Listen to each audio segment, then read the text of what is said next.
Today we're going to be talking about the difference between unsalted butter and salted butter, and also the difference between room temperature butter and melted butter, when you're going to want to do which, why they ask you for different ones, and what you do with them once you get them and why. So here's another lesson.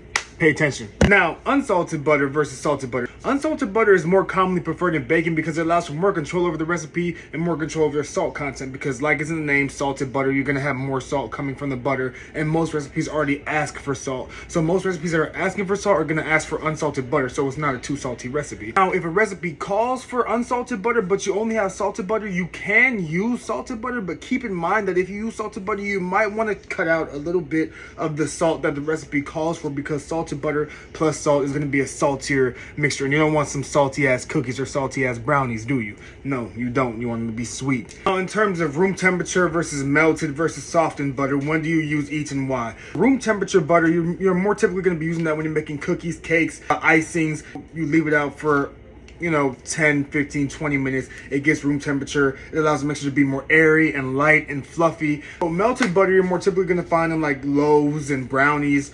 Sometimes you also find it in cookies. It's really up to what the recipe says, but really it's all about how it's going to be rising and the texture and the flavoring. Melted butter, it incorporates better when you mix it in with flour and things of the sort versus, a hard butter stick or a softened butter stick. Melted butter does better. If it asks for it melted, you want to make sure that shit is completely liquid and not like chunky. You want to make sure it's completely liquid. So when it calls for melted, make sure you melt it. To recap, butter is good in baking because it adds richness, tenderness, structure, adds air into the batter and dough. It can assist in leavening, which is rising of breads and doughs. But butter is so important to use in baking. Just knowing the difference between unsalted and salted is a big, major thing when baking. So always use your butter and use your butter right. And if you're going to substitute, make sure you remember about that salt. You didn't want to hear that, but you did.